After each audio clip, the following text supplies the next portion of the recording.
국민 살림에도 실질적인 도움이 될 수 있는 양쪽을 모두 아우를 수 있는 그런 대책이 요구되는데 먼저 난방비 문제 대책부터 좀 얘기를 해보겠습니다. 중산층까지 난방비 지원 시 수조 원이 예상됩니다. 더불어민주당은 에너지 물가 지원금으로 7조 2천억 원 추경을 하자 국민에게 직접 현금으로 지원을 하자는 입장이고요. 국민의힘 내부에서는 추경 필요하다는 데는 좀 동감을 하는 얘기가 나오고 있습니다. 하지만 현금 직접 지원이 아닌 간접 지원의 형태를 말하는 거죠. 한국가스공사에 지원을 하자 이런 일부 국민의힘 내부의 일부 주장도 이제 나오고 있습니다. 자, 국민의힘 정부 여당 입장도 조금씩 분위기가 좀 달라지는 것이냐 이런 생각도 드는데 직접 현금 지원이냐 간접 공사에 대한 지원으로 인하 효과를 낼 거냐 이 문제도 뭐 강론 중에 좀 선택할 수 있는 부분일 것 같아요. 일단은 로드맵은 나왔습니다. 2026년까지 이 전체 현실화하는 부분들로 지금 가는 걸로 지금 했기 때문에 그 뭐 현실화하는 게 지금 가스공사에서 갖고 있는 미수금이 9조 정도 되는데 그것을 2026년 다 이제 막는 데는 얘기고요. 그다음에 이제 추경이라는 부분들이 사실 이런 에너지라든가 이런 것들이 뭐 과연 추경을 해야 되는 급한 상황이 발생되는 거냐, 전쟁이나 경제 난국의 이런 급한 상황이냐 이런 것들을 봤을 때 자 우리가 예견되는 거는 냉방비, 난방비 대란은 앞으로 기후변화에 따라서 계속될 수밖에 없는 상황 아닙니까? 네. 그럼 다 추경으로 막는다? 이것도 지금 진짜로 대책이 없는 얘기일 뿐입니다. 따라서 지금은 이제부터는 지원하거나 또는 여기에 간접적으로 도와주는 부분들은 굉장히 선택적으로 나갈 수밖에 없는 상황입니다. 중산층이라는 얘기가 나왔어요. 중산층까지 이제 지원을 한다. 네. 중산층이면 우리나라 61%입니다. 여기에 다져서 우리가 한정된 재원을 앞으로 우리나라 선진화되고 산업화하는 데 써야 될 돈들이 흩어지면 안 되거든요. 그래서 지금은 정신 차리고 뭐 2026년 현실화까지 있습니다만은 조금 더 타이트하게 가야 되는 그러한 절대절명의 변곡점에 와 있다는 거를 우리가 꼭 잊지 말아야 될 것 같습니다. 예. 근데 일각에서는 또 추경 예산이냐, 이른바 추경 만능주의 아니냐 이런 말도 나오고 있습니다.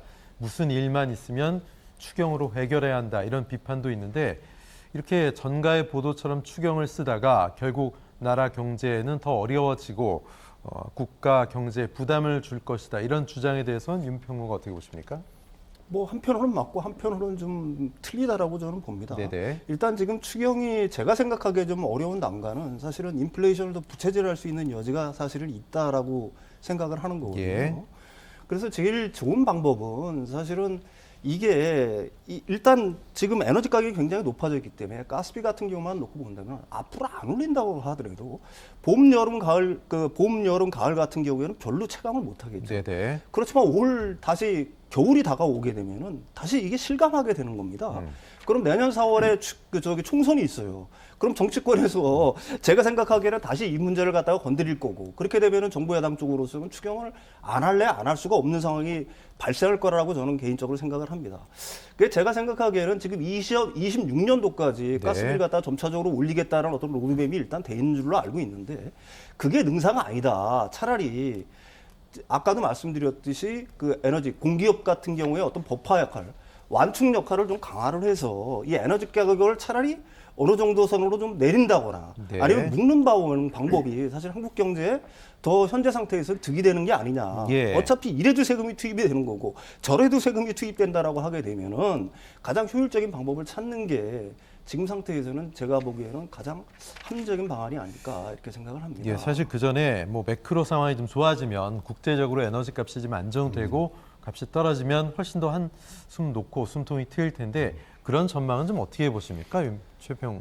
지금 뭐 어쨌거나 러시아 우크라이나 사태가 이제 진정이 되고 공급망이 예. 이제 다시 재편되는 과정이 있기 때문에 어쨌든 올라간 유류값은 지금 내려오게 돼 있고요. 네네. 그러나 이제 경기가 회복되는 과정에서는 유류에 대한 소비가 많아지기 때문에 올라갑니다. 그래서 다시 100불이 갈 수도 있다 뭐 네. 이런 전망도 있던데요. 장기적인 관점에서 이걸 대책을 짜야 되는 네. 부분들이지 매년 추경으로 이것을 갖고 가서는 절대 안 되고요. 지금 우리가 이제 여기서 결정해야 될 게 국민적인 어떤 뭐 합의점을 찾아내야 되는 게 네네. 이런 지원금 주는 거 좋습니다. 지금 뭐 졸라면 허리띠조차도 없는 게 중산층인데 과연 이거를 공사에서 또는 나라에서 전체를 받아서 보편적으로 전 국민이 혜택을 받게 할 것이냐, 지원이 가장 필요한 지원 계층한테 갈 것인가에 대한 이 대해서는 사회적 합의점을 찾아내지 않으면 계속 이것은 월가월부의 대상이 될 뿐이라고 보여집니다. 네, 지금 에너지값 상승, 난방비 상승이 국민들이 크게 놀란 것이 갑자기 2배, 3배 이렇게 요금이 많이 나왔기 때문에 경제적인 것도 그렇고 상당히 저항들이 있으셨습니다. 자, 윤석천 평론가님, 네네. 사회적 합의를 이게 좀 찾기가 어려운 부분일 수도 있을 것 같아요. 값이 오르는데 어떻게 하자는 겁니까? 그렇지 않아요? 네, 그렇습니다. 네네. 그렇지만 아까도 말씀드렸듯이 에너지 측면에서만 놓고 본다라고 하게 되면 에너지 가격은 올라갈 때가 있으면 하락할 때가 분명히 그렇겠죠. 있어요. 사실 가스공사 같은 경우에는 올해 같은 경우에는 이제 흑자가 나기 시작할 겁니다. 대신 네네. 이제 정유사, 네. 다른 정유사 같은 경우 올해 같은 경우에는 적자도 예상하는 경우들이 예, 있거든요. 예.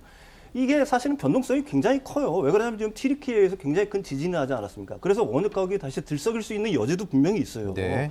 이렇듯 그 변동성을 갖다가 매일 쫓다 보면은 올라가면 올라가는 대로 올리고 내려가면 또 내려가는 대로 올리고 하게 되면은 사실 어떻게 보면 미래의 예측 가능성 아니면 투명성 이런 것들이 완전히 사라지지 않습니까? 어떤 경제 주체들이 미래의 어떤 계획을 세우는데 굉장히 어려울 수가 있는 예. 거거든요.